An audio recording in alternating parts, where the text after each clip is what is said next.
entering the temple. So let's take a pause there.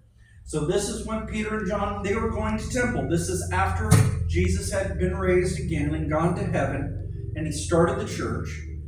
And as they were observant Jews, Hebrews, they went to temple. It was the day of the temple.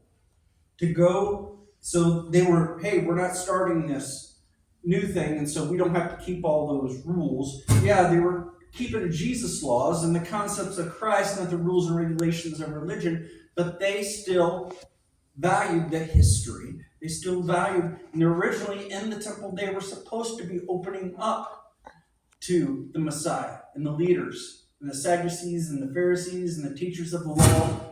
I don't know what's going on. I'm staying still, so I'm going to stay still.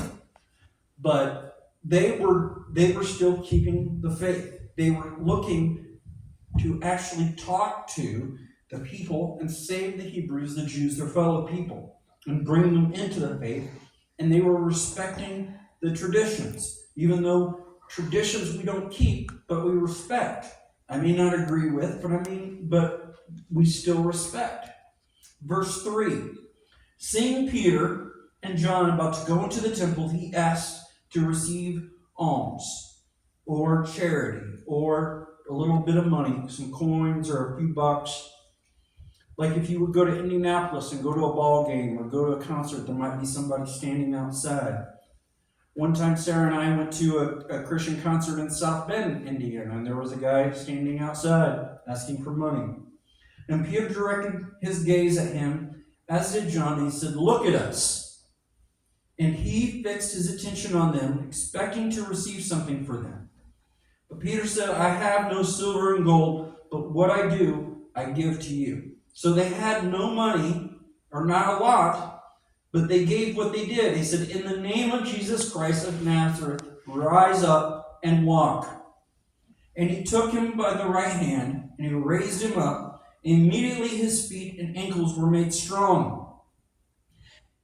And leaping up, he soon stood up and began to walk, and entering the temple were them. So it would be just like somebody sitting out here, right here, on the steps right out here, the main side door that we come in. And we're so used to seeing him as a beggar. He's know people are going to have money, so they're coming in to give money to the church to pay offerings, so he knows they'll have a little bit. And they're so used to him.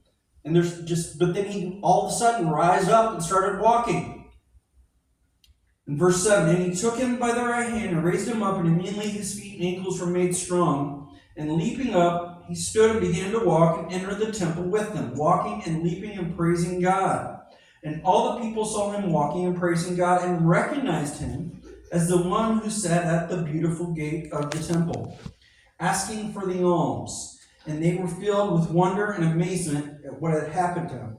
Now they call this the beautiful gate because not only was it like silver or bronze, this was gold. This was the main door. Some people may not see the other door. Now, I don't know about you, but I grew up in a small house. But sometimes you go to somebody's house and they have the nice room that you walk into, right? The furniture that has the plastic on it, the non-used furniture, the one that's just for looks, and you got the front door. You really enter in through the garage or the side door or even the back, but they had that front door, so they made it look all nice and shiny.